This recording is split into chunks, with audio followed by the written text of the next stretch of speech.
Welcome to tonight's forum for Jefferson City mayoral candidates, sponsored by the Jefferson City News Tribune and the Jefferson City Area Chamber of Commerce. I'm Gary Castor, managing editor of the Jefferson City News Tribune, and I'll serve as moderator of tonight's forum. Prior to tonight, the candidates have been advised the rules of the forum. Tonight's forum will include a series of opening statements, general questions for all the candidates, a series of random individual questions, and a lightning round of pop-up questions, and then they'll be given closing statements. 15 minutes before tonight's forum, the candidates were given the questions I'll be asking for the first round of questioning.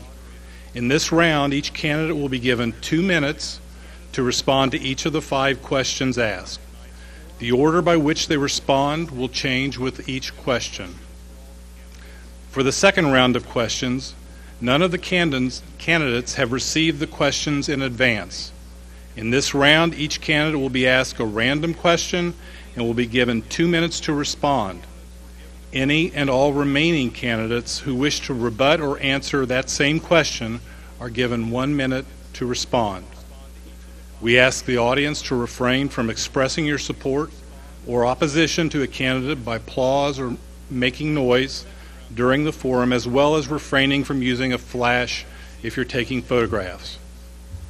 And now let me introduce the candidates. In alphabetical order, Bob Scrivener, current 3rd Ward Councilman and President Pro Tem. Leonard Steinman, who's previously run for Governor, U.S. Congress, Jefferson City Mayor, and Cole County Western District Commissioner. Carrie Turgeon, former 4th Ward Councilwoman. We're going to skip Edie for a moment because alphabetized. Roy would be next. Roy Wiesman, former councilman, representing the 1st and 3rd Wards at different times. And Edie Vogel, former 2nd Ward Councilwoman and former member of the Parks and Recreation Commission.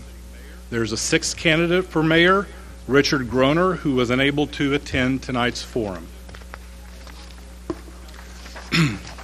The order of the opening and closing statements were determined before the forum by drawing lots. Each candidate will be given 1 minute for an opening statement. Roy will be giving the first opening statement. Thank you. Thank you, Gary. My name is Roy Wiesman. I'm a former city councilman, represented the east side, the 1st Ward, for 4 years. Later on, I represented the West End for 4 years.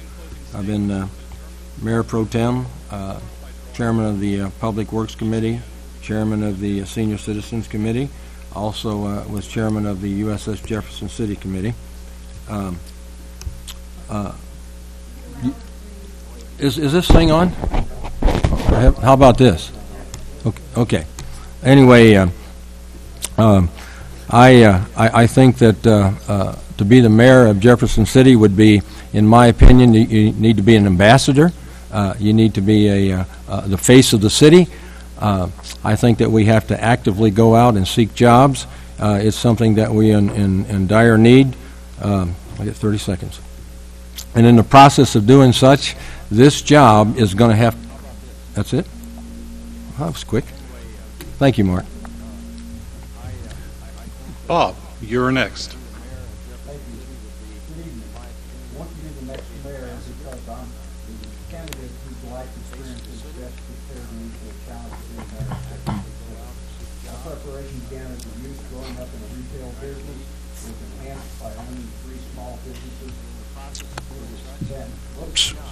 Was expanded as general manager of Missouri Farm Bureau Merchandising and completed as one of more than 50,000 employees of one of the largest insurance companies in the USA. My experience has taught me that communication skills are essential. To be successful, one must be able to work with those with whom you agree and those with whom you disagree. That's why, as mayor, I will bring representatives of various groups in the city and county together as one community. Only by working together can we move our community forward. Our next mayor should be experienced in every aspect of business, from the smallest to the largest, as an employee, as a manager, as an owner, to lead us in creating a business-friendly environment in Jefferson City so that existing businesses can grow and new businesses will choose our community. I am that leader. I ask for your vote for me as mayor on April 7th. Leonard. Good evening. My name is Leonard Steinman. I'm running for the office of mayor for the city of Jefferson. Just to tell you a little bit about myself, I was born in Jefferson City, graduated from Jefferson City Senior High in 1970. I have lived in several other states during my 63 years of life, but Jefferson City has always been my home, and I'll always come back home. I'm a disabled American veteran. I served in the Missouri National Guard and then the United States Navy. I have had numerous jobs in my lifetime, and because of that varied experience, I can bring a new vision of the job of mayor. I belong to several service organizations. To name a few, I'm a life member of both the Disabled American Veterans Auxiliary. I served as a vice president of the Jefferson City Veterans Council. I have been a member of the Cole County Sheriff's Posse. I also went with the River City Habitat for Humanity to Joplin, Missouri to help build new homes and clean up after the tornado. I'm an open book, and I feel that our city government should also be open to the citizens for which it serves. I will be working for you. You are the employer, I would be the employee. A lot of elected officials tend to forget that they are employees of the citizens who elected them to the office. It is time that attitude has changed. Thank you. Thank you. Carrie. Thank you. I'm Carrie Turgeon. I'm running for mayor because I love Jefferson City and I want to make this community better. And I'm the one to do that. I'm a third-generation small business owner. My parents, who are here tonight, named Carrie's Hallmark Shop after me when I was 4 years old. That was in 1976. Before that, my grandfather had a shoe shine and hat cleaning business and a dry cleaners. So I grew up in the family business. I know what it means to work hard, and I know what it means to take care of the customer. I went to Jefferson City High School. I'm a graduate of Missouri State University with a business management degree, and I serve on the Missouri State University Board of Governors. So I know firsthand how major university interacts and works with their city, county, and state. And I want to make that happen here. I want to be the one to build those partnerships, and I'm enthusiastic and energetic, and I would be honored to serve as your next mayor. Thank you. Edie. I am Edie Vogel. I've lived here all my life. I own a business with my family. I'm a nurse. I'm running for mayor because I have experience, I qualify, and I care about this community. Thank you very much. Okay, let's begin our opening round of questions. As I said before, we drew lots beforehand. The first question will begin with Roy. You'll have 2 minutes to respond. Some would say Jefferson City needs to grow, economically and or population-wise. Do you believe this to be true? If so, how would you achieve it? How would you achieve that growth? And if not, why do you see growth as something undesirable? I do see the need for Jefferson City to grow economically and, of course, in the population-wise, but not to the extent where we're going to outgrow our infrastructure. I think it has to be brought along in a progressive, constant nature. In the process of doing this, to allow Jefferson City to grow, we're going to have to actively seek new employers, bring them into Jefferson City, and that's going to be something that's going to be done on a hands-on process. We're going to have to use the same technique to some extent that the car dealerships use as we go out of town and we're trying to solicit industry to come in. What can we do to earn your business? And I propose an industrial commission to work in concert with the Chamber of Commerce, and that's people that are going to be from people that are either in management or they're going to be such people as ABB, Unilever, Scholastics, Modine, even state government, and not, of course, forsaking mom-and-pop stores. People that are conversant in construction, finance, marketing. As a result, as we get a prospect, we have people that will come to town, and they're going to be able to meet and greet them, and it's going to be people that somewhat of their counterparts, so they're going to be on the same page and be able to converse with them. And basically, we're going to have to schmooze them a little bit to get them in Jeff City, and I'm prepared to do that.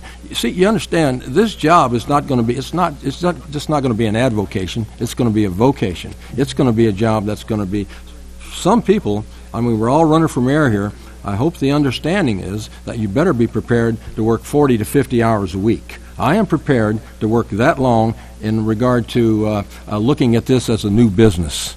So when you start a new business, you got to bust it, and I'm prepared to do that.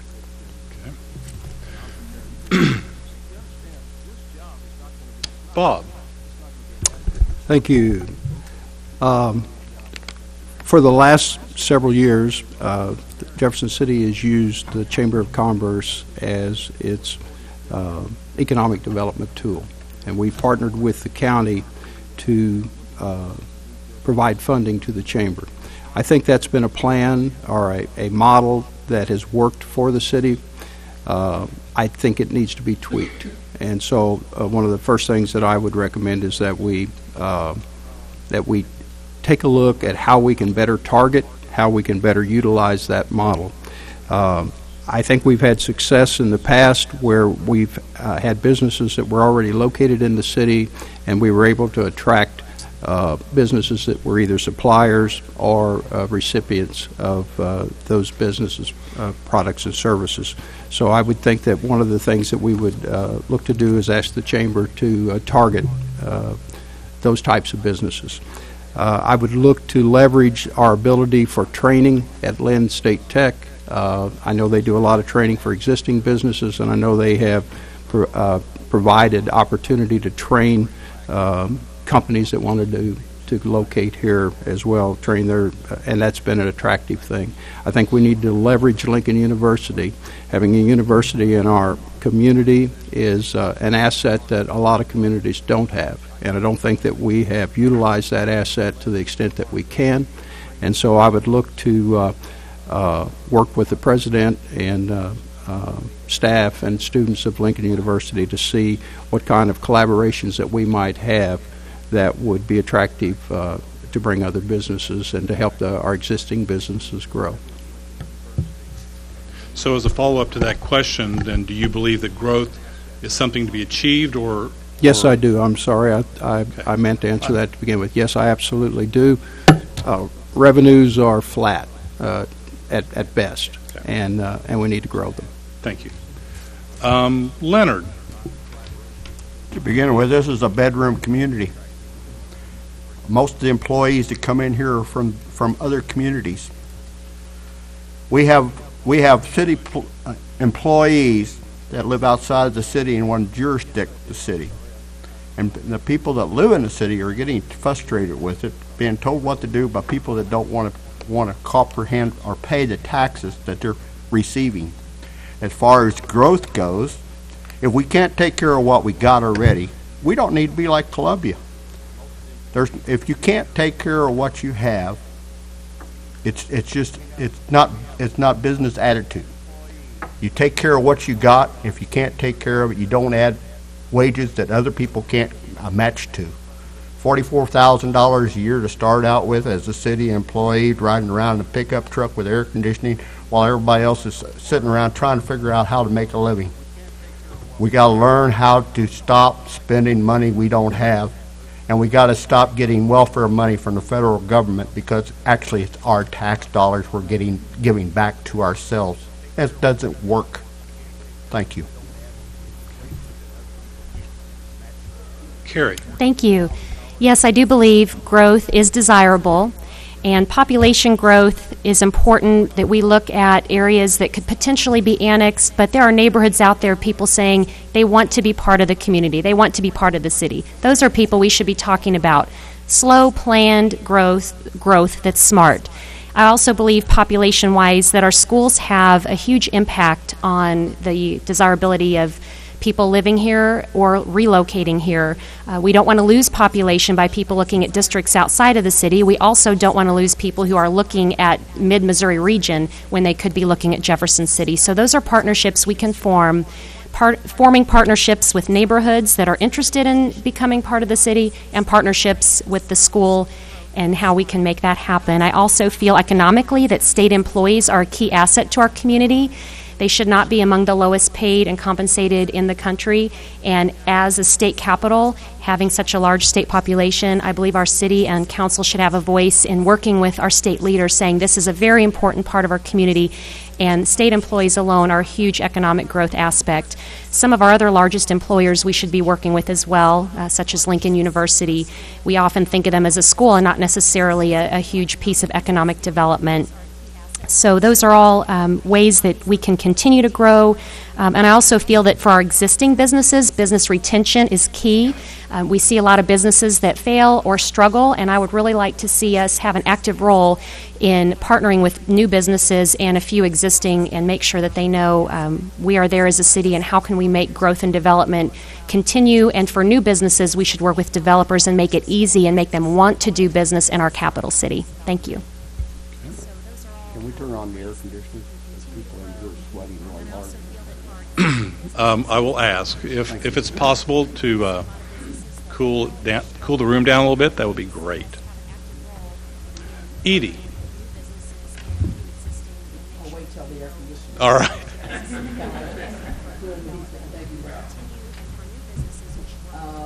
To answer these questions, they'll be simple for me because I don't have a big crystal ball to predict anything.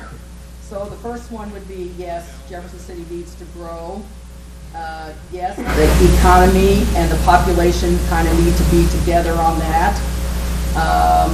How would you achieve growth? Well, I believe right now we're in a good process of doing that with the opening of St. Mary's Hospital on the 179 corridor, and I see that as a big growth development for our area.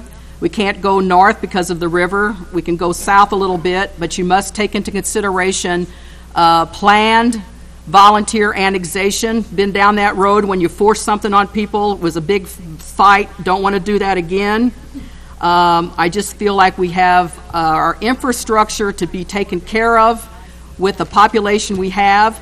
I serve on St. Mary's Auxiliary Board and was told by the powers that be there that they're expecting 1,000 births this year at St. Mary's. So there's your growth right there. Hopefully they're citizens that live here in Jefferson City and will become our future for all of us old people who are ready to say, well, it's almost time for us to go. So these questions are very important. Planned growth with volunteer annexation, the 179 corridor, the opening of St. Mary's Hospital, and then the increase in size of Capital Region. Those are all growth things, and hopefully they'll contribute to a good standard of living here in Jefferson City. Thank you. Okay, thank you. Now we're ready for our second question. What are 3 essential services the city should provide its residents? How would you rate the city's performance in providing those services in the past? Bob, you'll start that question. Okay. Obviously, police and fire protection is probably the one that comes to mind for most people initially. I know when we've done surveys in the past, it's always 2 of the highest rated things. Infrastructure, your roads and sidewalks and means for getting around in the community. If we don't have good roads, if we don't have the means to get for people to get to work, get to receive health care, shop, play, do the things that they need to do, then our city is not doing its job. And then the third thing, which I think is an important service and for many people is an essential service, is transit. There are a number of people in our community that absolutely rely on our transit service. If they didn't have public transit, I'm not sure how they would get around. And so while it's a difficult thing to try to right size and get and provide the services that people need, because transit systems never are self-funding. They never bring in enough revenue to fund themselves. So we end up having to have a fairly substantial subsidy. So it becomes a challenge for us to fund it to the extent that we probably would like to, because it's funded from the same source as police and fire and public works and personnel. So that's always a challenge for us. But I would rate those as 3 essential services. Okay. Leonard. City streets is first. Sewers the next. Our sewers are falling apart. I'm one of those victims that got hit with a sewer tragedy about 8 years ago. They run a lot of my stuff that I had downstairs that was mementos, family pictures, and things like that.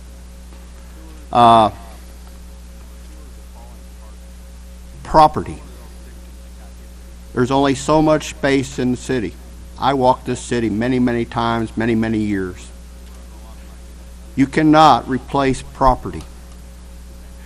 Annexation is not going to be the word for it, because we still cannot annex if we cannot keep what we got in the establishment.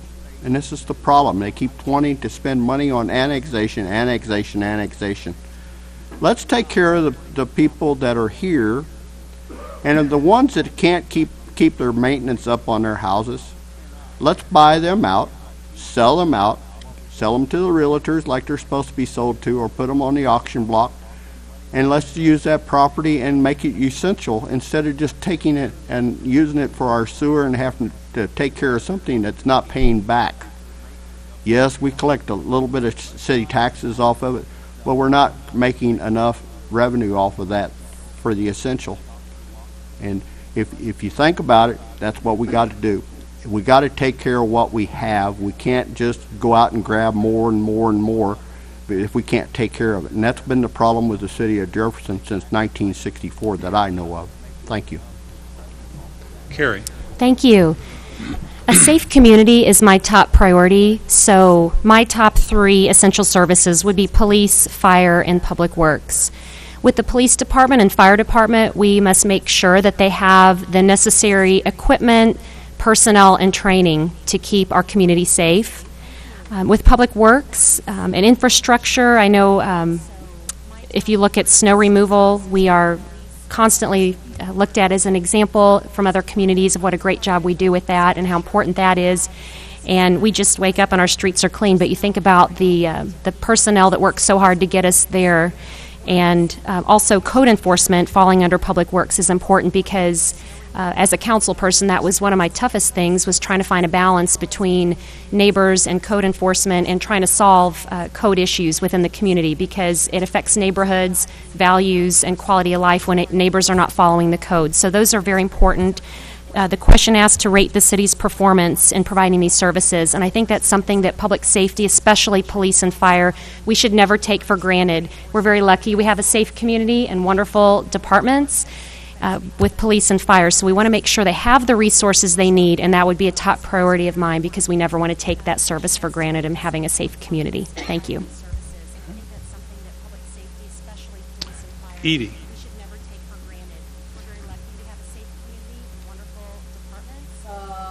Oblige me with maybe an extra one here. First one would be openness. The city exists for the service to the citizens of Jefferson City.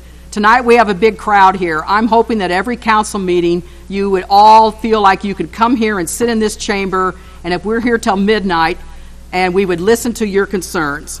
I rate that a number 2. 2. On a scale of 1 to 10, it's a 2 of what we're doing now. Police and fire, I rate that an 8. I think we have a good police department. We have a fire department that last couple of weekends were busy all day long answering the call, and that's important. Infrastructure is also important because we have an old town and we have old roads, and we have, take a look at the High Street Viaduct and you'll see what I'm talking about. It's kind of fallen apart. That's a main thoroughfare to our city. So we must keep that in mind. And I'm going to add my 4th one, small businesses. Small businesses in Jefferson City, and in fact in the whole United States, are the backbone of everything that happens. So I'm adding that on my own. It's not part of the question. Small businesses in our community are very important. Okay, thank you. Roy? Gary, in regard to the services, quite obviously, some of us are on the same page here. Being a former policeman, and I know the importance of that. I have the experience with that. We have, in my opinion, we have a very good police department. It's imperative that we continue with good training. They have good equipment. They have pretty good pay. And also, I think an addendum to that would be you surely need a good attitude to go along with that. And I think that's a product of good leadership. Also, I have a very high regard for our fire department. I mean, they do a great job. I spend some time with these guys. Not only are they the great workers and good professionals, but they're really a delight to be with, and I express that. Obviously, the infrastructure. We have, walking the streets here the last couple of months, we're headed for some problems. I'm not only talking about, as Edie just spoke of, the viaduct, but we're talking about our streets are starting to really get in some bad shape. And I don't know exactly if that's due to I noticed that a lot of our potholes are very, very close to the curb. That could be the product, perhaps, of the garbage trucks. I'm not sure, but I mean, there's a lot of streets that are in pretty bad shape, and we are really going to have to attack that aggressively. So that would be my priorities, and to keep a safe, obviously a very safe city. We're very fortunate, because we have got a city that is relatively low in crime, and I would like to believe that's due to the aggressiveness of fire, rather our police department. So, thank you. Thank you. Okay, our third question. We'll begin with Leonard. The city's lodging tax has collected roughly $2.2 million since the voters approved the increase in February 2011.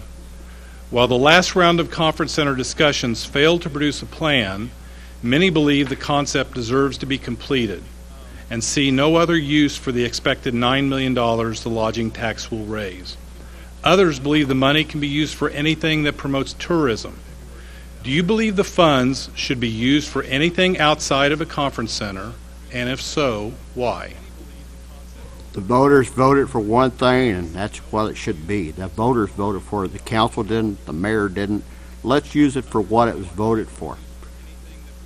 And as far as the conference center goes, there's other ways we can get this conference center built faster, but nobody wants to listen with the council. I've discussed it and discussed it and discussed it, and I'm tired of discussing it with people that don't want to listen. I've been in communities, and I have bought bonds in a community in Indianapolis. Market Square Arena was one of them. And we got that built without having to worry about that. And the banks are just waiting for a municipal bond to be appropriated. If we appropriate a municipal bond like we should to build this, we could get it built and we make it a glamorous, beautiful conference center, and we can pay for it without having to dole out the money to the two groups that was here that wanted nothing but to build a building on their property and not take care of it. That's my feelings. Thank you. So to clarify, in my head, you were saying yes, you feel that the money can be used for something other than a conference center? No, the money should be used for the conference center. It was voted by the people. All right, thank you. Carrie. Thank you. I prefer to stay true to the voters and the original intention of the tax that was passed, which was to use the funds for a future facility. And it's not until I would feel certain that we have not done that I would look at other options. The voters' word is very important, and I would want to follow that lead and make sure that we've done all that we can. There are some options where we should start looking and partnering with the state, with other entities that can benefit from this and be partners with us, private developers, the hoteliers. As I look at the process, and I was involved in that last time, we did not partner with the state. We did not meet with hoteliers and meeting planners to see what the needs were and what we could do to make it successful. And I think that's very important. We can't just say we want a conference center and then backtrack to make that happen. If we want something to happen, we need to start with a plan and a vision and get the right partners on board in the early stages to see how we can all work together and how it can benefit them, because it was clear we could not do a conference center on our own, and the only way that would happen is if we partner with the state, hoteliers, other entities, and private development to see how that can be made possible. So to answer, I would like to remain true to the original intention, and I say flexible space too, because it may not be the traditional conference center, but it might be something that can benefit these partners in a way that would also benefit the city. And it's not something I would want to go in as mayor and say, let's complete this. I think there's a lot of partnerships that would have to happen in order to make this successful, and I'm ready to have those conversations. Thank you. Edie.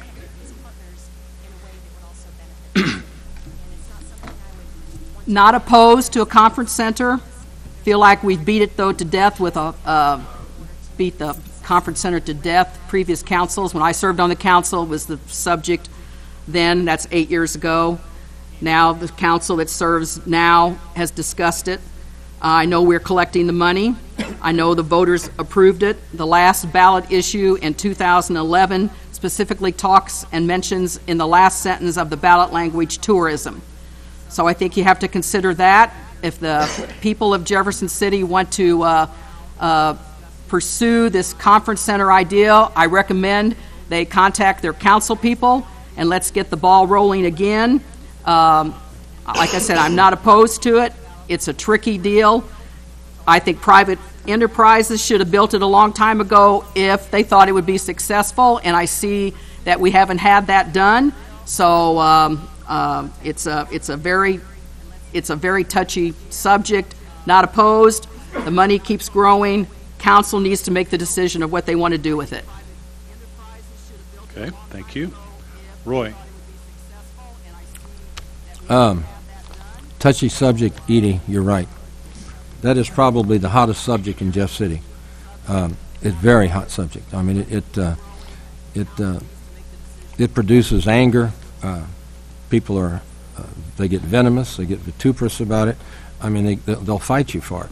I was about to get thrown off out of a yard a couple of weeks ago, and I was starting to dance, do a little dance, you see, and he said he stood there with his hands on his hips, and he said, if you're for the conference center, he said, get off my property. And I said, oh, let's talk. But the point is that in the process of speaking to many people of Jefferson City right now are not ready for it as the way it's understood to be. They are not ready for this. If I was mayor, I would not move forward without much dialogue, without much town hall meetings. We have to have that, because if you move it forward as it is today, it's going to fracture the city right down the middle. It's going to be like Jefferson City Jays playing Helias football. I think it would create that kind of rancor. So as the way it is right now, I cannot go for it. I cannot endorse it. So yes, the private enterprise, that's a good way to go. But one thing that has to be considered, though, that I'm not for it the way it is, but the reason private enterprise probably hasn't done it, most of it obviously fails. So, but they also do not have the privilege of getting the residual of the sales tax. But as it stands right now, I'm against it. Okay. Bob. There's three things that I've identified as having a problem or is lacking in Jefferson City. One's communication. One is the fact that we don't work as one community, and the third one is that we're not doing economic development. So when you talk about the conference center and how the money should be spent and so on and so forth, the question is not whether we need a conference center. The question is not whether we spend the money on something else. The question should be what's going to help Jefferson City grow. And if economic development is going to occur because we spend the money on a conference center, then that's what we should do. If economic development is going to grow because we spend the money on sports tourism or we spend it on something else, then that's where it should be spent. But I shouldn't make that decision. The council shouldn't make that decision. We should come together as one community and discuss this and decide where we want to go and bring the leaders of the various business organizations, the meeting planners, the hoteliers, whoever, but get in a room together and figure out the direction that we ought to go, and with the ultimate goal being that we're going to have economic development. And that money is just sitting in a bank account right now, and it's not benefiting anyone. It's earning maybe $500 a month in interest. So if I'm elected mayor, we're going to get people together and we're going to find out what's going to help this community grow.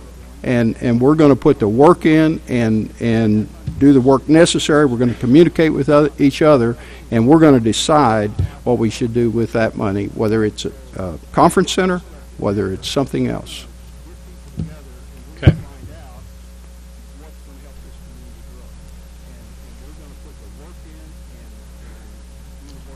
Our fourth question, Carrie, we'll start with that. Recent conference center discussions seem to center on two sticking points. The project needed an infusion of $2 million to build the $11 million conference center that city leaders were looking for, and the location of the proposed center. Do you support construction of a conference center? Where do you believe it must be built if we build one? Lastly, where do you find the $2 million to fill the funding gaps? I'm going to ask each one of you to answer each of those questions. So be specific for me, please. Thank you. The first question, do I support construction of a conference center? Yes, if it's done right. I would never bring a divided city or a divided council to this subject. It needs to be something explored together. Like I said before, we did not have a community vision, and we were divided last time, and that's why it failed to produce an outcome. And I would start from square one with the partners, with the state, with the county, with the city, with the private development, and see if that could happen. So yes, if it's done right, and unify the city and have a community vision for where a conference center would fit in our community, and make sure that we are on the same page. Second question, where do you believe it must be built? Just as it was shown when the voters approved the lodging tax, a location near our capital is best. It's about showcasing our assets, what brings people to our beautiful city. There are sites near our capital, so we should continue to explore those. The third question, where would you find the $2 million to fill the funding gap? And that was specific to the project that failed, so that may not be the case when the next project is proposed. So in general, I would say that whatever funding gap may be, we need to explore what options are available. I do believe there are some creative options. There is some incentives that can be offered. There's some private development that could be brought to the table that wasn't in the other plan, and also things like a community improvement district. I know that there's an area around the Capitol that would be a site for a CID where there are taxing purposes. There are a lot of those type of projects that we might be able to utilize, but until we have something that the whole community can rally behind and support, we're not going to get those kind of things. So I would really propose bringing something forward as a community, get a vision, and make something happen together. Thank you. Thank you. Edie.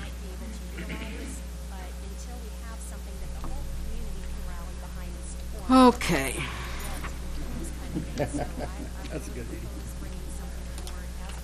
If my memory serves me correctly, the City Council has already pumped in $1 million of city funds to the Missouri State Penitentiary redevelopment process to take away mold that has grown over there.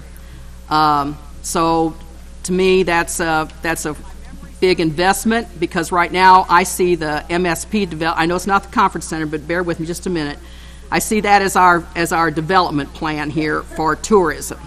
So we've already put $1 million into that. But the bad point about that is we don't own the property. We have an agreement, I believe, and correct me if I'm wrong, and anybody can do that, but I think that that agreement is centered on the $1 million that the city has already pumped into the mold abatement at Missouri State Penitentiary.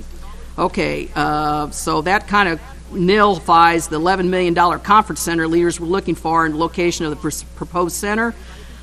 Once again, I'm not opposed to it, but I think it's just a moot point until everybody gets on the same page. Where do you believe it must be built? I don't care. Where would you find the $2 million to fill the funding gap? I don't have an answer for that. I don't know. But like I say, we've already infused $1 million of the city coffers into the Missouri State Penitentiary. Maybe we need to work on that as our big investment for future with tourism and the so-called conference center. Thank you. Thank you. Roy? I don't know, but I can say we've already infused $1 million of the city coffers into the Missouri State Penitentiary. Maybe we need to work on that as Let's see. investment for future with tourism and Right now, as I earlier stated, I'm opposed to it right now, but I'm going to answer these questions. All right. The recent conference center discussion seemed to center on two sticking points. The project needed an infusion of $2.2 million. Do I support construction of a conference center? I would, if we had the citizens behind us. Being a successful leader is based upon the citizens who support you.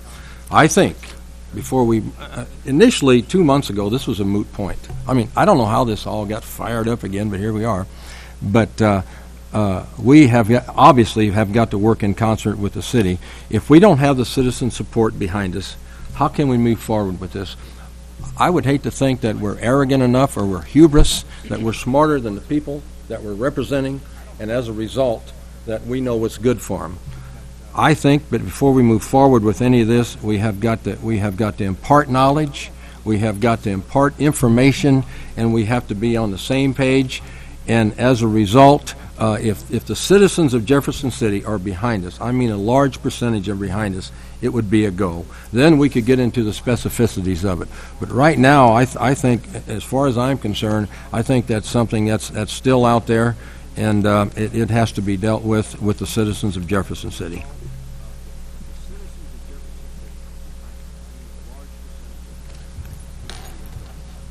I'm going to take just another minute. Okay. So to answer the other two questions, though, if it were, do you have a preference as to where it would be built?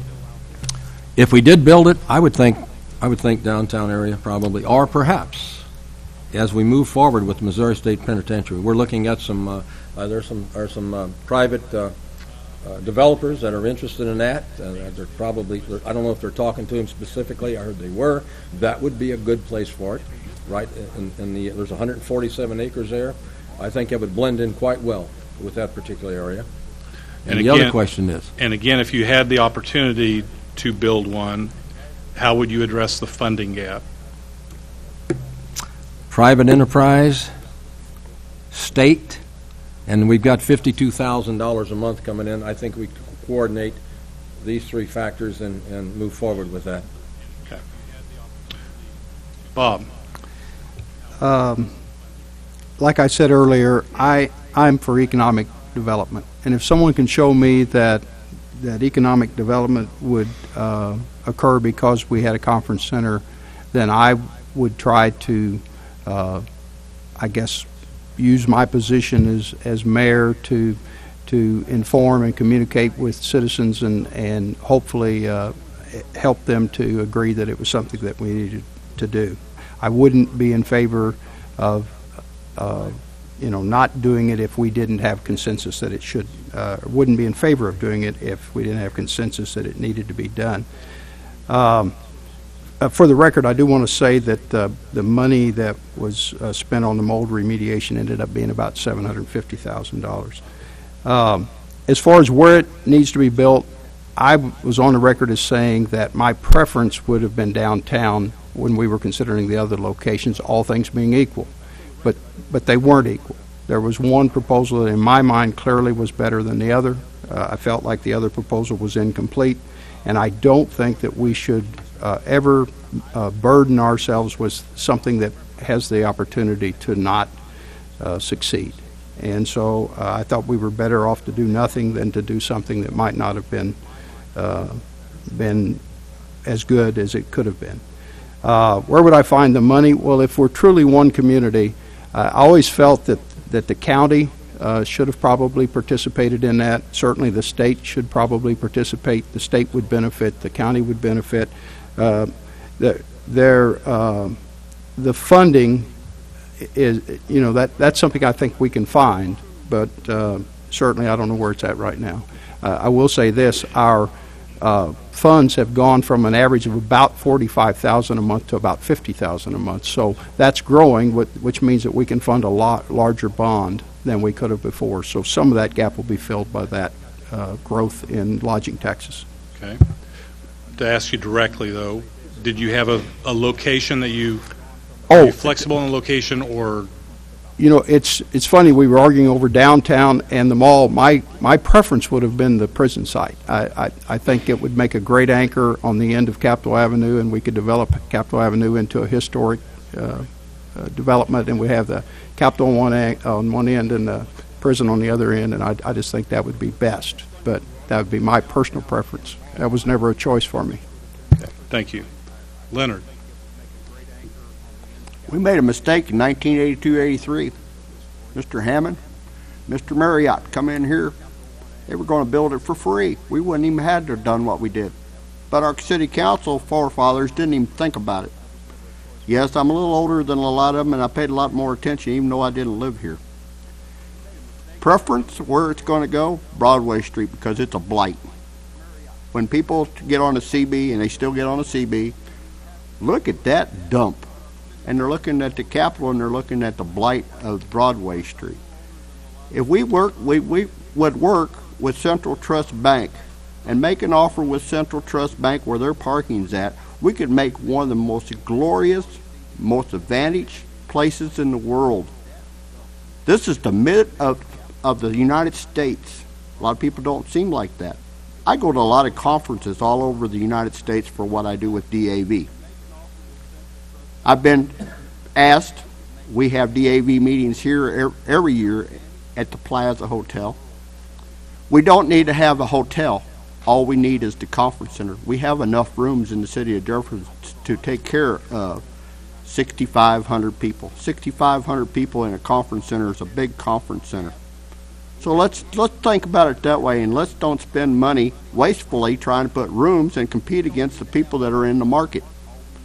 This was voted on by the people.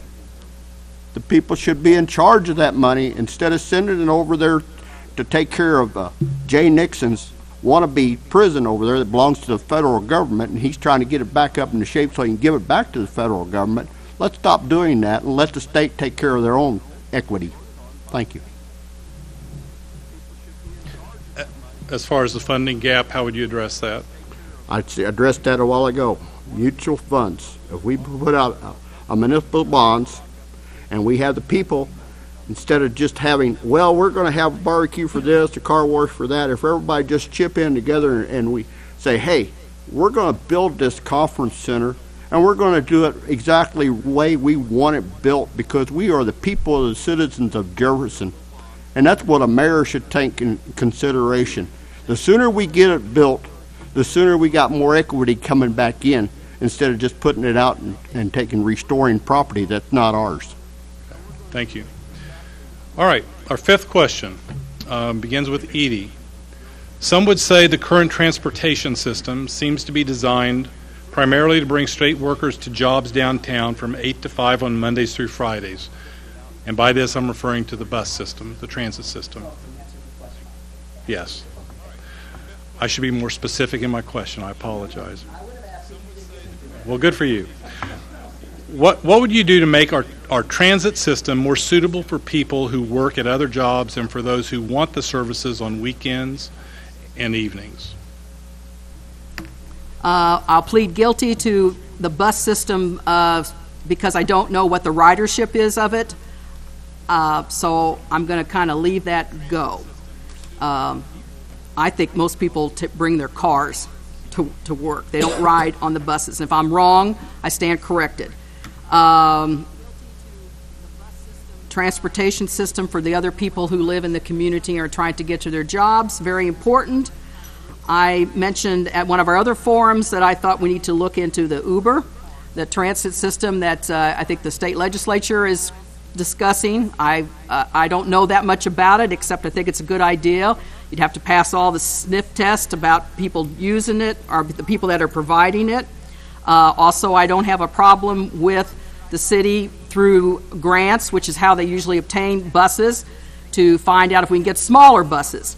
Mr. Groner's not here tonight to defend himself, but Jefferson City's topography for a bus system is terrible because we're nothing but hills and valleys and dips and all that other stuff. So I think that we need to provide that service to the people that are looking for it.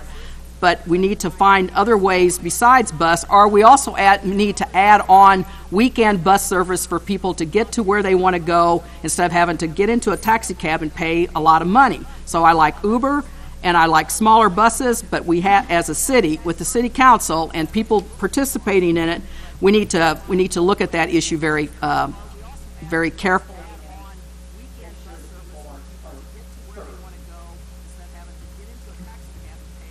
Roy. Public transportation, it's a high dollar item, but we have to have it. Realistically, the cost makes it a difficult question. Do we need expanded hours? Do we need expanded services? We need to find innovative ways to meet transit needs that are not being met today. For example, I wonder if it would be practical to provide on-demand van or small bus service, as Edie said, to high-demand areas, or after hours or on Saturday or Sunday. I'd be a strong advocate of finding ways to improve service to underserviced areas. One of the items that we spoke of at the Lincoln University at one of the forums, I think it was 3 or 4 weeks ago, was that the students have a real need. And if we could provide service to them, bring them into town, take them home, take them back to the university, obviously the byproduct of that would be a residual of sales taxes they spent wherever they went, whether it be to clothiers or whether it be to restaurants or whatever. So I do believe we do really need to improve it. And as a result, I think smaller vans, smaller buses, I don't know if everybody's going to agree with that. I spoke to a guy briefly at the university, and he said he didn't think that was the way to go, but we're going to have to explore this. We're going to have to exhaust all avenues because there's a greater need right here, and we just have to provide that. And everything's on the table as far as I'm concerned. We have to have better bus services. The idea is how are we going to afford it. We're going to look at it very carefully and see what we can do about it to produce it. Okay, thank you. Bob. The issue, the issue of transit is so complex. When you talk about the size of buses and things like that, buses have life. They have lifespans. The larger buses have about a 17 or 18 year lifespan on average. The smaller buses have a 7 to 9 year lifespan. The city has drawn those lifespans out farther. And one thing that I've talked to transit folks about is trying to run buses longer and be sure that you utilize all the miles that are supposed to be available in that lifespan. But getting to your question, I believe that we need to create some kind of incentive for people who don't have to ride the bus to ride the bus. The problem is there's not a lot of public support as a majority, in my mind at least, for transit because people don't use it. They see these buses running up and down the street, and they don't personally use them. Oftentimes, there's not a lot of people on them, so it looks like a service that's is really underutilized. So we need to figure out a way, either through incentives, working through the Office of Administration, maybe to try to get more state workers to ride the bus. I don't think there are that many that ride it, to be honest with you, but I think they should. I had back surgery in August. I used the bus 2 or 3 times, and it's a very convenient service to get downtown. It's a convenient service to get back to your home. Not for everyone, because the routes aren't all laid out the same, but on Boonville Road, where I live, very convenient. Coincidence, not because I'm a councilman. And evenings and weekends, we've struggled with that. I've been on the council for 7 years, and we've struggled every year. We have a deficit of over $1 million a year on transit now. And if we added evening service and weekend service, the deficit would just be larger. Is the community at large going to support that? We just did $1.2 million, I think it was, in budget cuts over the last 2 or 3 years because we had somewhat of a budget crisis. Where would we have found the money to support expanded transit? So I'm willing to have a conversation. In fact, I'm eager to have a conversation with the community and lay these things out. Most people don't know the inner workings and how this all works together, but we need to have a conversation in our community and let people know so that we can decide what to do about transit. Okay. Thank you. Leonard. If you didn't know, I used to own an outfit in Washington State called Royal Charters, and I used to own an outfit in Hawaii called Lahaina Transit. The government come in and took my Lahaina Transit away from me. I was making money off of it. They had it less than 6 months. They went broke. What people don't understand is you have a thing called a CDL qualified license, and you have to have an air brake for these large buses. You have to have physicals, you have to have this, you have to have that. Now, if we went to a 14-passenger van, and they make them where they're accessible for people that have disabilities, and you can also put a bus or bicycle rack on them, you don't have to have all that. Then you can hire people part-time instead of full-time, and you don't have to pay for the insurance for them to be employed. There's a lot of people looking for work in that category. Look in the paper. All you got to do is look in the paper. They're always looking, people are looking for work in that category. Part-time, people over 63, 64 years old that want a part-time job driving a van. Let's get rid of the big buses, because all they are doing is tearing up our streets, and there's no economical in it. And for instance, 4 years ago, they decided to take the bus system out of Ren's Addition and move it 5 blocks out of Ren's Addition, and most of the people in Ren's Addition ride the bus to the west side so they can go to work for that minimum wage job. And now they have to walk in the rain 5 blocks more to go to that. So they got to the point, well, I guess we'll just put our money together and buy a car. So you just lost yourself 45 riders a day. Thank you. Carrie. Thank you. So the question is, what would I do for those who want services on weekends and evenings? And I think that is important. At the same time, if we were to expand the service, there might be something else that we would have to delete. For example, if we added weekends and evenings, we might have to take away some other routes. So how would we balance that? It's all a balance because we have a certain limited amount of funds. So I think we would have to look at supply and demand and what routes are utilized the most. I know we've done a good job of trying, or the city has always utilized or examined routes, for example, with the new St. Mary's coming on board and where the bus riders are needing the highest demand. But we have to keep an eye on supply and demand and realize there's going to be a give and take if we do want to expand hours. I know you mentioned in the question the student population, and I think we need to be working and partnering with the schools. I know they're limited funding as well, but there are a lot of college students and Lincoln University students who are using the system and could use it more, so we need those conversations to be had. We haven't had those yet. Even with our local public schools, the only time that I remember really talking with the schools is when their tripper route after school was looked at being completely taken out of the budget, and the room was filled with supporters. So how can we utilize those supporters and say, if this route is important, how can we work with the schools and keep these routes, expand routes? It's all about partnerships and talking to these people, not just when they're threatened to be taken away.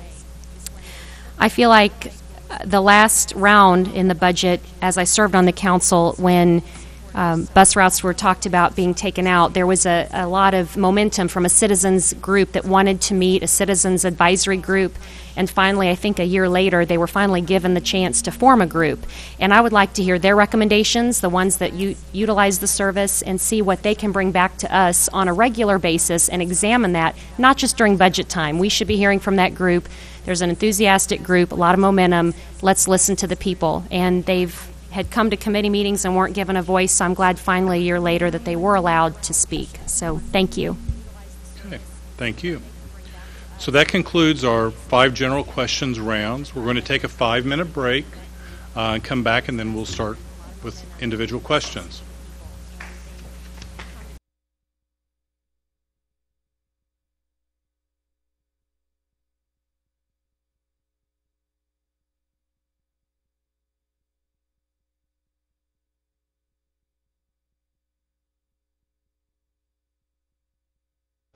Yeah.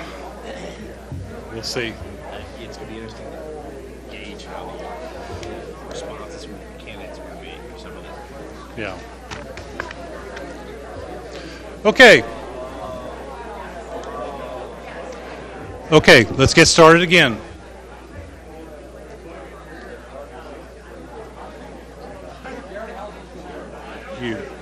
You're first. Okay. Excuse me. We're going to get started again. I may need one, Leonard. Okay, a couple of housekeeping things before we get started. A reminder to myself. Excuse me. Thank you, Leonard. Okay, a couple of housekeeping things. To myself and to the candidates. Don't lean back in your chairs because you get farther away from the microphones and it's difficult for folks to hear. And clearly, the folks who came here want to be able to hear you. So please pay attention to that. Our next round of questions, we will start with Roy. He drew the lot to start first. These questions are going to be more targeted. Some of them are going to be personal questions, that things you've said on the campaign trail. So we're just going to get started. Again, the rules are you have 2 minutes to respond to the question. I'll use Roy as an example. He'll have 2 minutes to respond to this question. If one of the other candidates wants to rebut what he says or add something, they have 1 minute. Then we'll go to the next question, which would be to Bob. Okay? All right, so let's get started.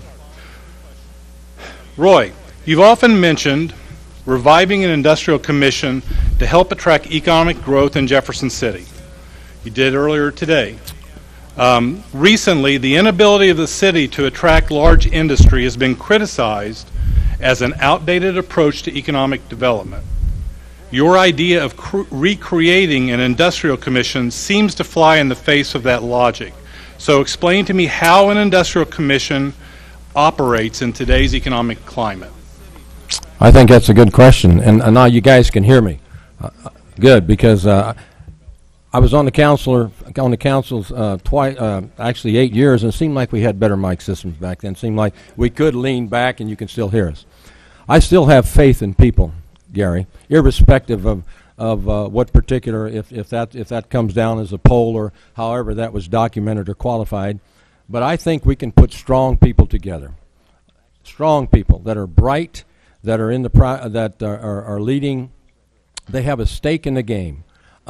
They have skin in the game, and I think we can put those people together in regard to maybe put them in a room, however it is. We meet on a monthly basis, a weekly basis, a biweekly basis, and get some of the get some of their great ideas. And when a lead comes in regard, hey, somebody's looking at Jefferson City, I think we have to actively pursue that. What is that going to take? Maybe it's going to take literally getting in your car and going to see them, or bringing them back. I mean, I am prepared to do that, friend. I mean, this is not. I'm not going to take this lightly. This is not going to be an advocation for me. This is going to be a vocation, and this is going to be it's going to be work, but it's going to be something it's in my heart to do this for Jefferson City. It's going to be a challenge, but I'm not going to approach this with a defeatist attitude. And in regard to that, flying into the face of what I just stated, I'm not sure I agree with that. So, okay. Thank you. All right. Thank you. Bob, you use the slogan, "We are one." Beg your pardon? Oh, did anyone want to respond to that? All right. Thank you, Mark, for keeping me on track. Could I ask a quick question? Sure. Would he see that as replacing our current economic development model or supplementing it? And that economic development model being using the Chamber of Commerce as our economic development tool?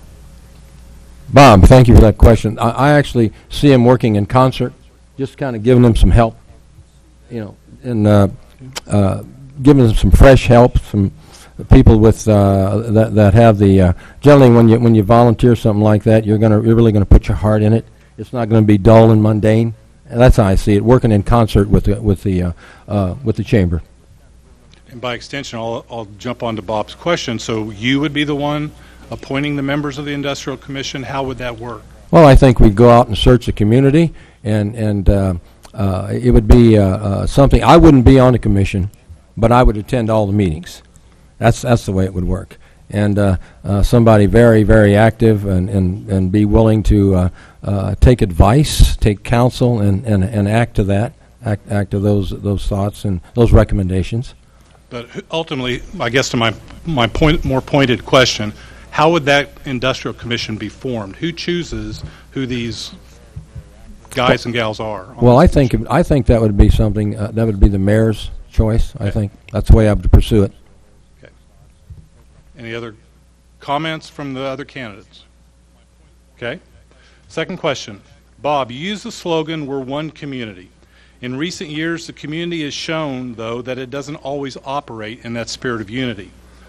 Looking back at debates over transit, the conference center, and trash, the community and the council that you served on was far from unified.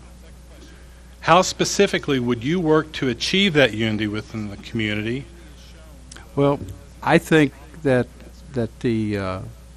I think you've correctly identified the situation, and it's something, I guess, that I became aware of sitting in meetings on the transit issue and listening to people talk about their desperate need for transit. And it occurred to me as I sat there that the rest of the community wasn't there to hear that conversation. They weren't there to hear those people make their case.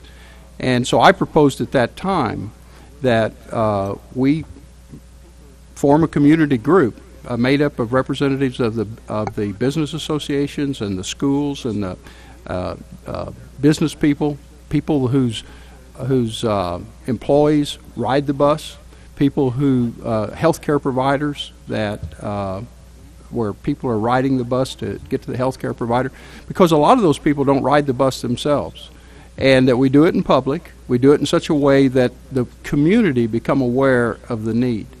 Because far too often we sit in our own business groups, or we sit in our, whatever group we might be a part of, and we talk about what our personal interests are. So I believe that if we're going to move Jefferson City forward, we need to move it forward as one community. And I don't just mean within our city limits. I'm talking about outside in the county as well. Because I believe that a rising tide lifts all boats. And if you do something good on the south side of Jefferson City, it's good for the downtown. And if you do something on the west side, it's good for the east side. And I believe that it's time that we start getting together, we start working together. And the way I would do that is I would, whether it be ad hoc and just be for short term, or whether it would end up being a long term thing, but I would want to ask every business group in town, the schools, higher education, Lincoln, and to send a representative, and I don't have a name for it yet, but I'm going to call it the Mayor's Roundtable, and that we all get together, we meet in public, and we identify the 4 or 5 key things that we need to focus on and that we need to move forward and improve. All right, thank you. Leonard, yes. When they had the discussion on the trash, I went to 4 different meetings over here in the hallway, and I was told to keep my mouth shut. I was told to keep my mouth shut. I've done more in recycling since 1964 than any Allied Republic waste has ever done. And the man that was in charge of it, Charlie Lansford, didn't he retire with a big settlement check? Yeah, he took off just as soon as he got that contract signed. Why didn't he stay and see how it worked? And our council didn't listen. Thank you. Anyone else wish to respond? Okay. Leonard, you've been criticized for running for every possible open office, from President of the United States to Mayor of Jefferson City. How can you assure critics that you're serious about serving the citizens of Jefferson City? Okay, well, this goes back 12 years ago. My forefather was Rufus Putnam. I tried getting in the Sons of American Revolution. I was told I was a liar because my great aunt was a Daughters of American Revolution. I had the paperwork. They put it on hold and held on to my $100 for 6 years. Now that's supposed to be not a private organization, but yet there's people in this that was a city councilman was holding it on over my head.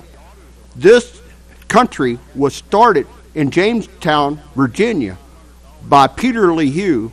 Peter Lee Hugh was my 9th grandfather back, and Peter Lee Hugh II was my 8th grandfather back, which I have the Bible with who I had run against for U.S. Congress, which was Ike Skelton. And Ike Skelton, before he passed away, and his family does know that I was related to them, and he was the first Presbyterian preacher in the state of the United States today.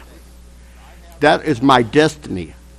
I want to run for office because I have gave up part of my life for my U.S. government through the military. I have Agent Orange that I caught, and I can't even get the first dime for getting Agent Orange because I caught it in the United States. I didn't catch it in Vietnam. I did not catch it in Korea. Me and my wife both have worked with the U.S. Congress, U.S. Senate to get this accomplished, where the Korean veterans all the way back to 1951 are getting their Agent Orange disease. I'm an arguer, and they will not let me have an honest debate. I've never been allowed to go to an honest debate. The governor even stopped me from going to an honest debate up in Columbia when I was running for governor. Now, what is honesty? I see it in this hallway right here, right now. I made a comment to the 2 mediators about it. Rules are rules, and they're being broken right now, so good night.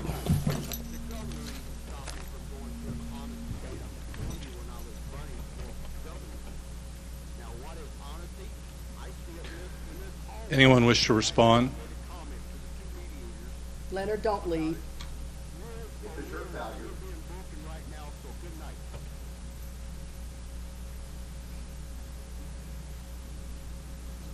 Okay, we're going on to question number 4.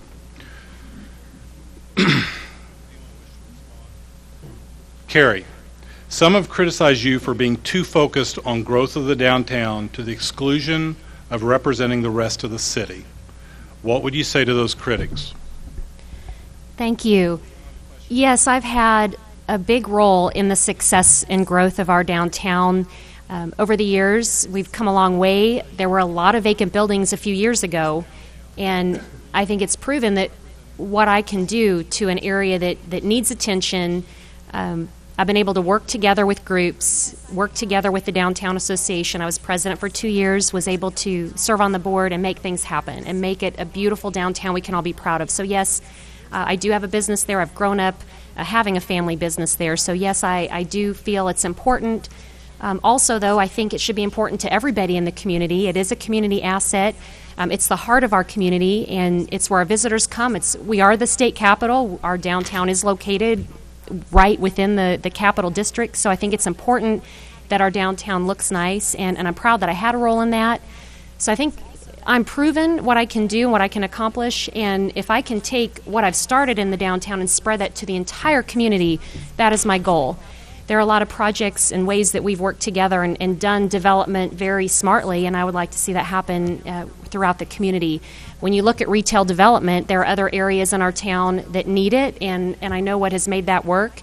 And I think we can, even though we might say that our downtown work is complete, there's areas in Capitol Avenue and MSP and other areas that need attention.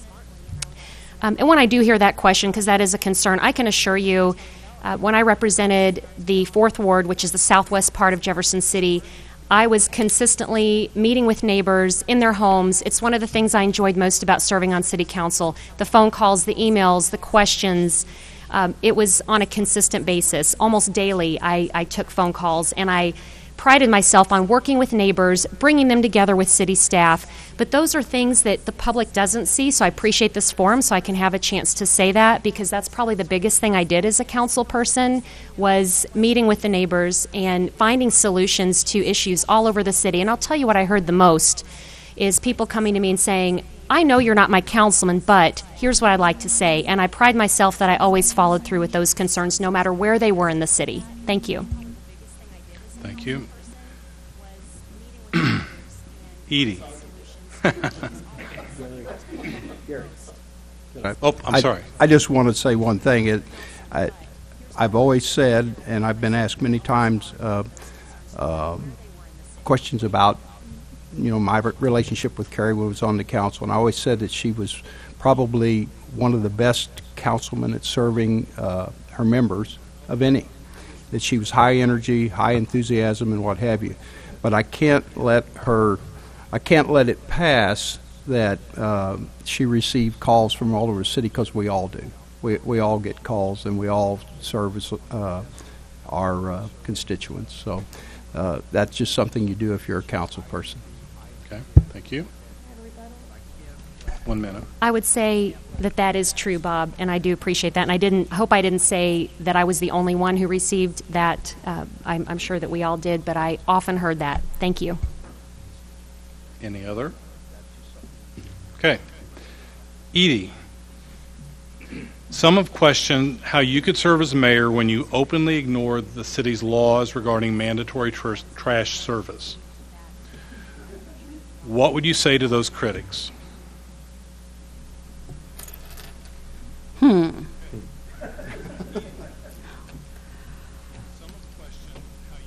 Yes, I'm in violation of the code of the City of Jefferson for mandatory trash service. I have been on record to say that if the prosecutor wants to issue a summons for me to appear in city court, I would be willing to come down here and stand before the municipal judge and plead guilty, because I am. But with a big B, I think the code that was created by the former council people is incorrect. I do not believe that you can force people to buy something that they do not want or need or have a desire to have. Be it as it is, I know it's a violation, and if I saw Brian Stumpy in here a little while ago, and if he wants to issue a summons for me to come before the court, I'd be more than willing to do that.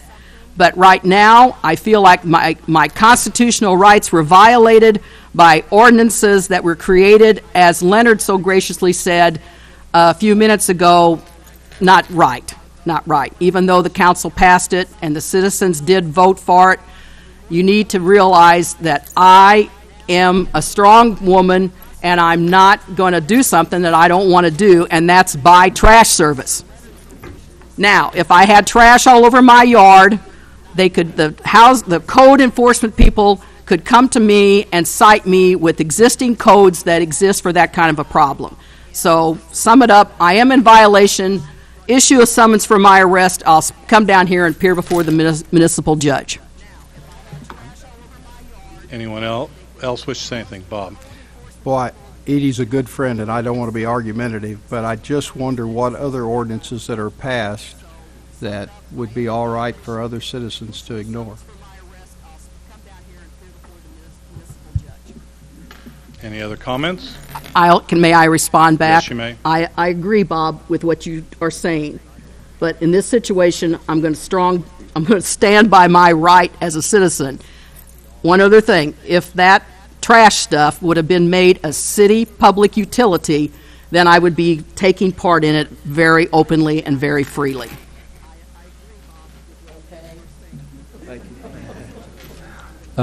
Gary. Gary, I'd just like to say that what the trash service was before, it was pretty economical in terms of taking a bag and using it, and some people were only using 2 or 3 bags a week. So that was something that we were very familiar with and something we liked. So that's something that I thought worked very well. So I know what Edie's saying. Sometimes it's just tough to have that stuff thrown down your throat. Okay. All right, let's go on to the next question. This will go to Roy. Some mayoral candidates have said they would like to increase transparency at City Hall. How transparent do you believe city government is currently, and does it need to be improved? If so, how would you do that? I think we can all move forward with improvement. We have open meetings here.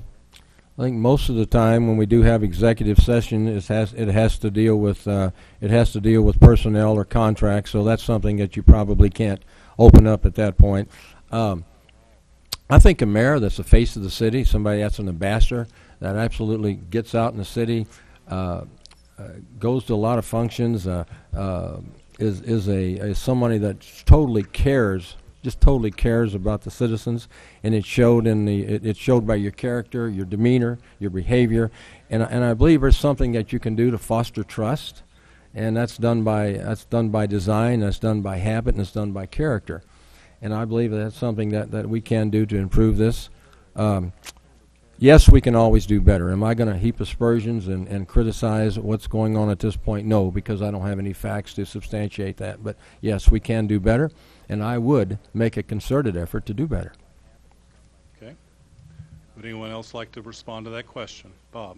One of the things that I take great pride in introducing to the council, in fact, I introduced it in my first year, and we didn't make any progress with it, and I brought it up again the first year of Mayor Strump's term, and then in the second year we managed to get it, and that was electronic records keeping for the city. And my primary goal in doing that was to make it possible for people to be able to access city records, minutes of council meetings, and so forth from home.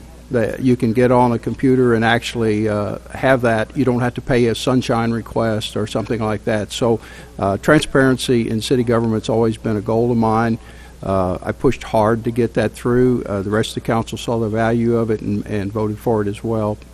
So I would try very hard to have maximum transparency. You do have to have some closed sessions. I do believe that some things should be closed, personnel and contracts and things like that, but where possible, let the people know what's going on.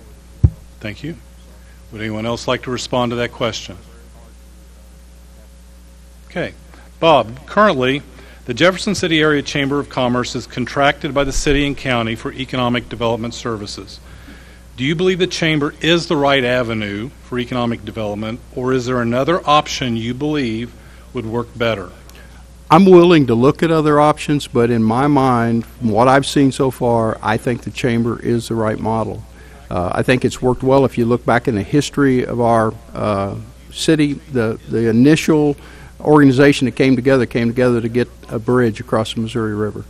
And the Chamber's been working ever since. And I don't know how in the world you would replace all of the volunteer work that the members of the Chamber do, the monies that the businesses contribute when we want to invite someone to come, a business to come here and tour our city. The Chamber can get on the telephone and call local businesses and get them to pay for a meal, pay for transportation.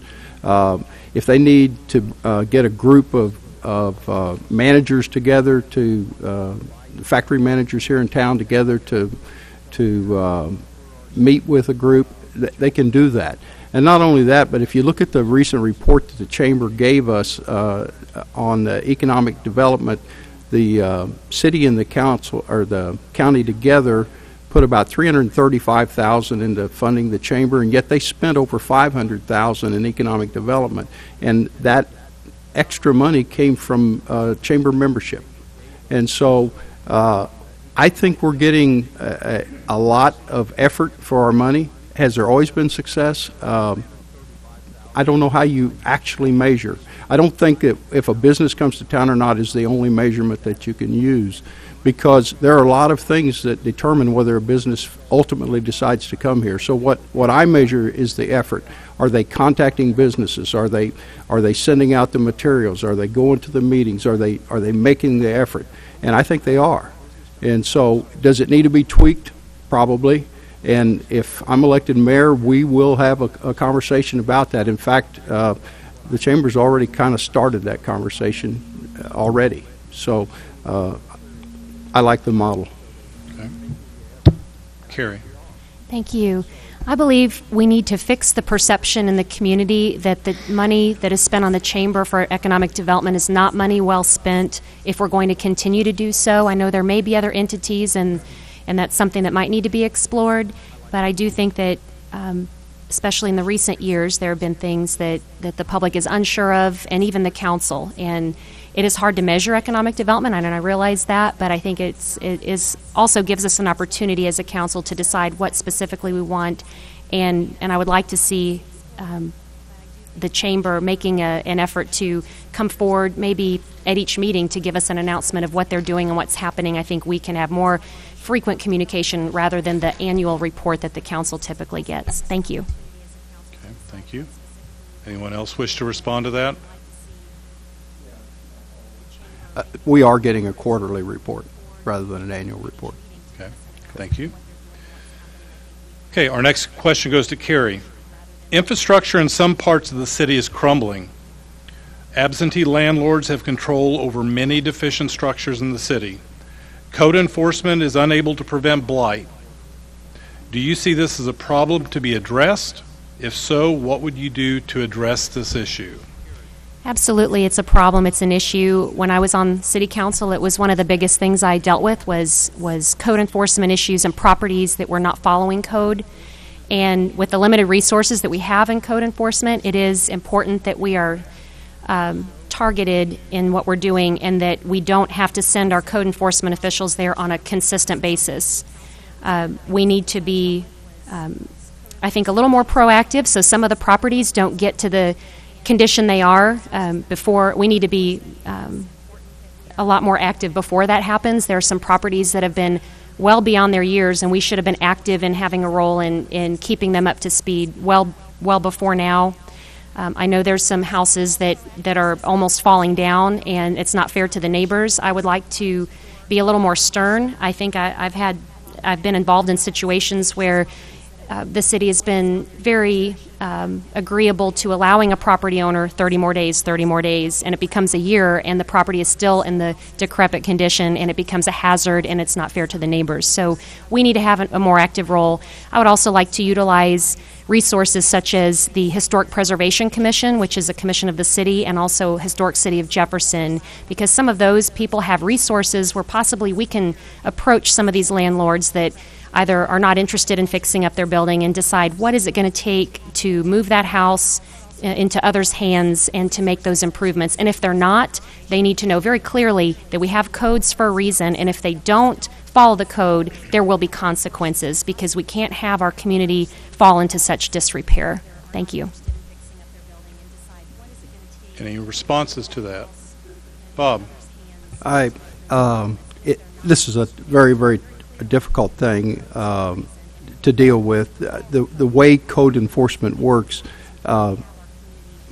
when someone gets cited or posted, they have a period of time to respond, and then once they respond, they have additional time and one thing or another. So it really drags on and drags on. And despite what some people may think, our code enforcement people aren't ogres. They really don't like to have to come down on people. One of the things that I have promoted, and I met with the city attorney and I met with our code enforcement folks, and I said, let's consider shifting from code enforcement to through the enforcement through the judicial system, so that we write tickets instead of posting code, so that people appear in municipal court and they actually get fined. And there is an ordinance that says that if they receive 3 tickets in a year, that makes them a habitual offender, and they are subject to up to a year in jail and a $1,000 fine. So there are some teeth. It's just difficult to use them because it is subject to the judge and the prosecutor once it gets in court. Okay, thank you. Okay, so we'll go to the next question. Edie. Some say Jefferson City does not get its fair share of the county's road and bridge tax. Do you believe the allocation to be fair? If not, what would you do to address the issue? When I served on the city council, I always thought that was true, and I still believe it today, that we all pay that county road and bridge tax. But the citizens of Jefferson City, who make up the greatest majority of the population of the county, sometimes do not get their fair share. But I will say today that probably has gotten a little bit better with joint efforts taken on by the county and the city to make improvements to the roads and bridges that serve the whole community. So I stand, as I was 8 years ago, to say, thought we were getting not the fair deal, but today I think that's gotten better. And I know if I was elected mayor, I would be at the commissioner's desk, and we would work together on a lot of projects, because the citizens of Jefferson City provide all of the entities that the people that come into our community to work. I mean, if you're coming in from Wardsville or Taos to work in Jefferson City and you have trouble, it's us that respond to that. By all means, we respond, but we need to definitely look at sharing and share alike. I don't think there's a law that says we have to not do that, because we're all, as citizens, we're paying that bit. Citizens of Jefferson City, we're paying that road and bridge tax. So in the past, wasn't too good. It's gotten better. Thank you. Would anyone else like to respond to that question? Bob? You know I would. I think our relationship has improved so much from when the first year I was on the council to now. And a lot of that credit goes to John Landwehr. He reached out to the commission. A lot of it goes to Mayor Strump. I hope some of it goes to me. I've got a great relationship with the current commissioners. Had a good relationship with Mr. Ellinger. The cooperative projects that we're doing are a great step forward. But not only do we have bridge and road money that's maybe we should get more of, but we also, there is a tax that is collected for law enforcement. And I would think that at some point in time, I would be interested in talking about maybe a larger contribution for the 911 program, maybe even a larger contribution in some other fashion as well. So we are part of the county too. Okay, thank you. Roy? Gary, I was thinking that we have a new, of course, we have a new presiding commissioner, and Sam Bushman is very approachable. So I think there can be a lot of things done with Sam, whether it be at his store, which I ended up with a bunch of shirts by going over the last time. But he's very approachable, and I do see this getting better and better and better. I mean, that's a very simple statement, but it's a factual statement. Okay. All right, next question. We'll go to Roy. Lincoln University and the city have historically been two separate economic engines. What specific steps will you take in your first year of office to get LU into the community and the community into LU? I would personally spend a lot of time with the president, or the people that are involved, the people that are in charge. I think that it would be that would be one of the items that we could do in a process of somebody willing to work 40 to 50 hours a week, spending time with them, improving relationships, and of course having dialogue. And I think as a result of that, you can always, you can always accomplish a lot with positiveness. You can accomplish a lot by being amiable, congenial, and I really believe that. And I think that works in concert with being what I said earlier, the ambassador, the face of the city, just every day working towards that goal, irrespective of what it is. But a lot of I got a lot of stamina. I got a lot of endurance. I got a lot of fervor. I've got just a whole lot of esprit de corps, and it is something that the jobs that I've had over the years, it seems like I've had to take my whole being and just invest it into that. Whatever I did to the fullest extent. And I had some great adventures, but it took a lot of it took a lot of energy, and it took a lot of focus and to do that. And I'm willing to take all of that and put that directly into here, irrespective of what it does, irrespective of what it takes. But that, to the answer to your question, I would be spending a lot of time to see. A lot of it's got to do with just, I think, basic relationships, improve them, grow them, and I believe as a result of that, we can really we can do very well with that. Carrie. Thank you. I've proposed having a student liaison from Lincoln University serve on our city council. Of course, they would be a non-voting member, but somebody that could come to every council meeting. They could either be elected by the students and and serve the entire year, or we could have a different student every month, and they could be here and make a report at every meeting of what's happening at Lincoln University, and they can take back to campus what's happening here. We need a direct link to Lincoln University, and I think having a student liaison is a great opportunity, and I would do that immediately when I become mayor. Thank you. Bob? One of the first things that I would do, I know that Dr. Rome, who I have a great relationship with, I believe, is in the process of developing their enrollment plan. And one of the things that I would want to do is take a look at that with him, along with him, and try to figure out where and how the city could work with them to help them increase their enrollment. I would like to see the committee, the community embrace Lincoln University as our university. I don't know how, but I would like to see us increase attendance at their activities, their football games, and sports activities and so forth. So I think we just need to have an attitude adjustment, a readjustment maybe, as to the idea that Lincoln University is our university, and that together we can both grow and prosper, the university and the community. Okay. Edie.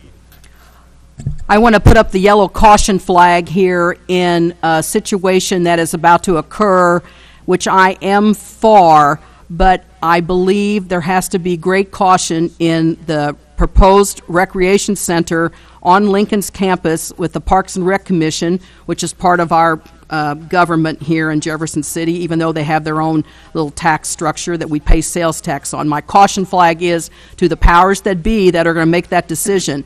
Make sure that the T's are dotted and the I's are crossed in regards to who's going to run it and who's going to pay for it. Bob? And I can assure Edie that Bill Lockwood and Dr. Rome and his staff are working very hard to make sure that all those I's are dotted and those T's are crossed. One of the things that I suggested, and I've been told that it's going to be incorporated, is a section that will deal with how we break up if that should happen. Not because I don't think it's going to work, because my hope is that Lincoln University is going to grow so much that they're going to come to us one day and say, hey, we would really like to have that building all to ourselves so we can use it for our athletic department or increase our physical education department or something like that. And so I anticipate that in the future that they may very well want to come to us and say, hey, we'd like to buy it from you. So I've asked that they put that language in there so that if we do need to have a breakup, that we can do it in a structured way and in a way that's fair to all. Okay. Any other comments? Okay. Last question. In today's political climate, the use of state and federal grants has often been criticized as fiscally irresponsible when the state and the federal government are facing budget constraints. What is your position about accepting state or federal grants for city services and projects? In today's political climate, the use of state and federal grants has often been criticized as fiscally irresponsible when the state and the federal government are facing budget constraints.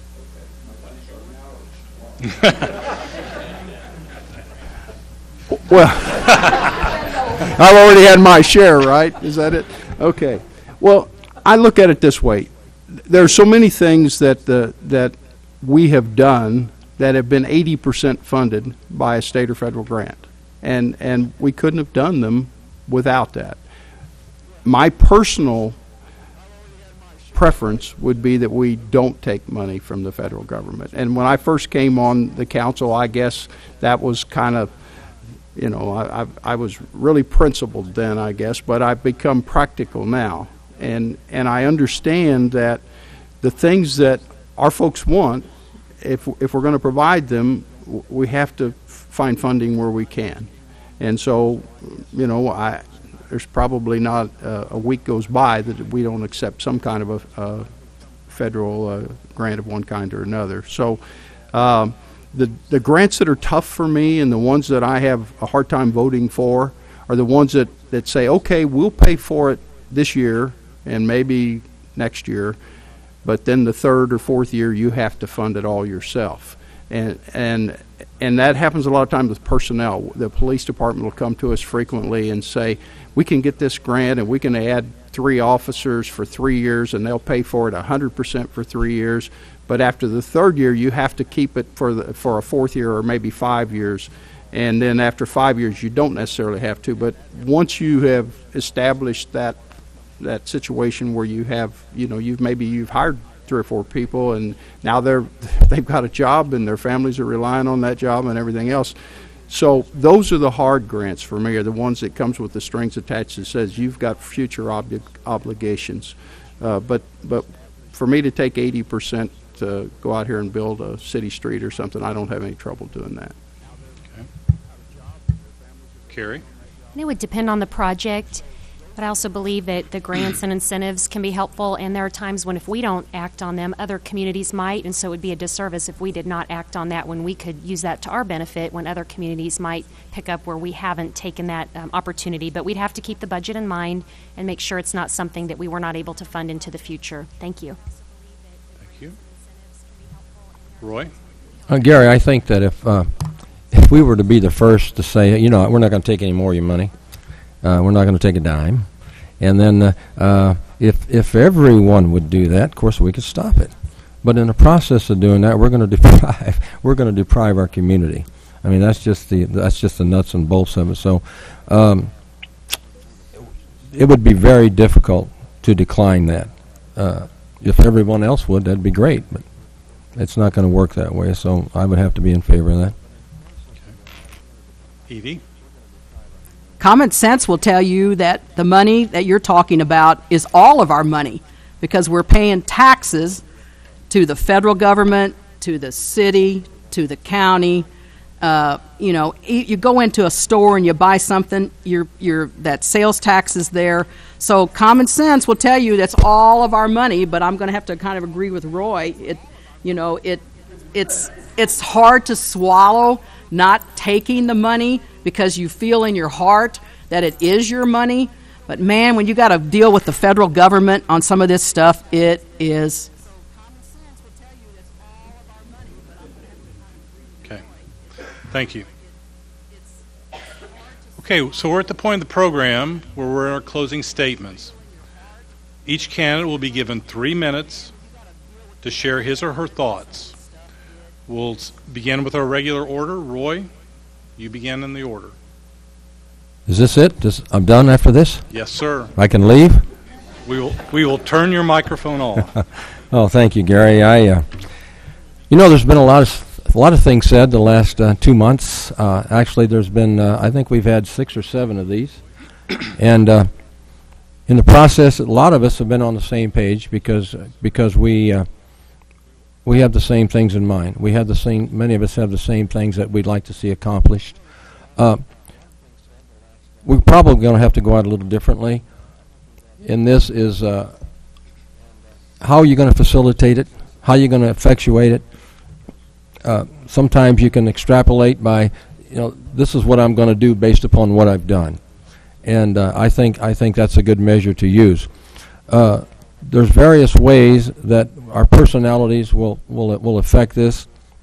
I believe in one of the finest and greatest assets we have is our city employees, and this may not mean a lot to a lot of folks, but it's kind of important to me. If I'm elected, I'm going to personally meet every one of these people on a personal basis. There's 400 and some of them, and I'm going to record their name, and I'm not going to forget them. That's the kind of personal feelings and character I will bring to this. And one other thing I'd like to say, without strong leaders, we're more inclined to be influenced by destructive circumstances or deceptive people. So we have to be very strong in what we do. I'm a U.S. Navy vet. At age 44, I took a leave of absence. I went into the Marine Corps as a corpsman. I've got 8 years as a city councilman, 4 on the east, 4 on the west. I've represented law firms and throughout the various parts of Missouri. So I think I have a great experience. in regard to the way I want to effectuate this, it's going to be a 40 or 50 hour a week job for Roy Wiesman. Now, it's not always. I look at it this way: it's not always the destination; it's the process that you use to achieve it. So I think it's going to be amiable. I think I'm going to leave a great footprint in regard to as we go through the process of achieving this, and I'm going to put my heart into this. I'm going to put everything I can bring about to put into this, and I know that one of the things that I think is very important is to have an open door policy. That also adds to transparency.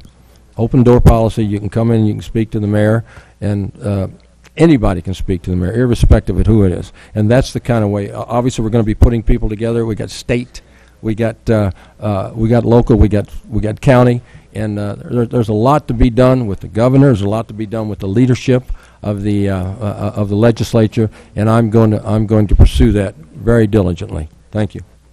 Thank you. Bob.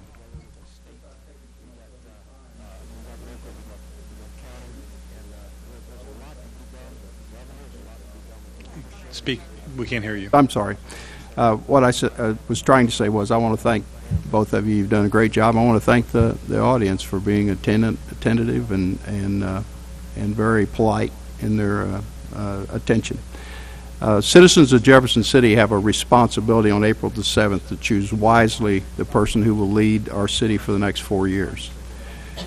I trust they will not make their choice based on who has lived here longer, who loves the city the most, who is most handsome or pretty, who they most like to have as a friend, or who has the best Facebook page. I trust they will look at each of us and evaluate our leadership abilities and history. I hope they will ask themselves which candidate has demonstrated leadership throughout his or her life and has a history of being chosen by his or her peers to be the leader of the group. We need a leader that will work to bring people together to focus our efforts as one community, to create opportunities for all of us to prosper. We need a leader that understands the challenges businesses face and will work to lessen the burden imposed by government red tape. We need a leader that understands how to communicate, one that will listen, learn, and lead. My life experiences have prepared me to be that person, to bring leadership, communication, business growth, and development. I hope you agree. I hope you will vote for Bob Scrivener for mayor on April the 7th. Thank you. Carrie. Thank you. I spent 6 years here serving on the city council, and during that time I'm proven that I stood up for what I believed to be right and tried to be the voice of the constituents and the people as much as I possibly could. Examples are when former city administrator years ago, Steve Rasmussen, lost credibility and respect in our community. I was the lone vote, 9-1, to say openly in public, they didn't close the meeting. I said to everybody, we had lost faith in our city administrator. And he was eventually fired, but at that moment it was a 9-1. I stood up for what I thought was right in the community and what I had heard from most people saying that situation should not have happened. Then I turned around, and when the new city administrator came on board, I was the lone vote that said we should do a national search. That didn't happen. Like I said, I was the lone vote, but after the city administrator, Nathan Nicholas, came on board, again, I was the lone vote not to fire him during a routine evaluation in which he was fired. So that is a situation where I can assure you I would have respect for the situation and for our employees. So I've proven that as your mayor, I will act. I will not be afraid. I want to bring that's my role as a council. As a mayor, I want to build some consensus among the council. I want them to know it's okay for us to work together. We'll accomplish great things if we can work together, and that's the kind of mayor I want to be. I will be responsive. That's how I grew up. I learned it from my grandfather. He came to this country as a young boy, as an orphan. He worked hard and taught me that if I work hard, I can achieve the American dream, and I want to bring that to the city leadership. My grandfather always enjoyed talking politics. I know that's where I got it from, for any of you who remember speaking with George Turgeon. And I remember growing up and seeing on his wall a picture. He had written a letter to the older President George Bush, and he got a response, and he put on his wall, taped to the wall, that response he got from the president. And it always reminded me just how important it is, first of all, to speak out if you think something is important. I don't care if you go to the top, that's the way to do it. And also the piece about having a response, and I always respond, and I know that it's important to have that voice. I want to create a vision and a plan. Something I'm very enthused about is the potential we have in our community for MSP, the Missouri State Penitentiary site. I'm tired of hearing the words, "we can't do that because." I don't want to tolerate that. I want to have a jar in the office that says every time you say that, you're going to put $10 in the jar, because I want to say, how can you do that? Let's make this happen if there's enough interest in our community. And MSP is a big one. Whether or not it's a meeting space, whether or not it's whatever asset it's going to be, that's on target to bring 25,000 visitors to our community this year. So we need to be taking an active role as a mayor and as a council. At heart, I'm a West End girl. I know we talk about downtown a lot, but I grew up on the West End, 3rd Ward, and I represented 4th Ward, all on the West End. So I want to make this community better in all directions, all around. So I ask for your vote on April 7th, and I appreciate and thank everybody for being here tonight. Thank you. Edie. Is this 5 minutes? 3. Thank you all for coming out tonight. Thank you to the newspaper and to the chamber for hosting us. And I can say that it's been a great pleasure to be with these 1, 2, 3, 4, 5, and Mr. Groner. The 6 of us have had a lot of fun on the campaign trail, and we've been respectful of each other, and we've brought laughs to each other's face and in due time, and we've been serious. And ever since I was a 6th grader, a chubby little girl out at St. Joseph's Cathedral School, pushing the merry-go-round was my task by the boys who were bullies, okay? And I learned from that early age on that you have to be strong and you don't put up with that kind of foolishness. Well, lo and behold, I also realized that I was being taught by ladies in long black dresses with white things around their head that came from Ireland. And none of us at that school at that time in 1960 could understand a word they were saying. So I thought it'd be appropriate to raise my hand one day in school and say to those sisters from Ireland, "Sister, we don't understand what you're saying. Why don't you let me come up here and talk to the class?" And my favorite class was civics. And Sister said, "Well, if you think you can do that, I will admit that I'm not the best person in the world to be teaching civics because I'm from Ireland." Well, I said, "You step over here to the side and let me take over and let me have the teacher's manual, and we'll get through this without any trouble at all." So ever since I was a little girl in the 6th grade, I've wanted to be a leader. And not the smartest kid in the class, but I could open up my mouth and speak in a dignified manner and show that my classmates that I could be their leader. And I want to do that if I'm elected mayor. This community has been very good to myself and my family, and I want to reciprocate by being the friendly face of Jefferson City to welcome newcomers and everybody else, and to herd around the 10 people that sit in this council chamber to make our community a better place to live, work, and play. Thank you very much. Thank you. Okay. On behalf of the News Tribune and the Chamber, I would like to thank the candidates for participating in the forum, as well as those attending the forum tonight, the volunteers and the video team that helped make this forum possible, and the city for allowing us to use this room for this event. Lastly, we would encourage all residents to exercise their right to vote and go to the polls April 7th. Good night.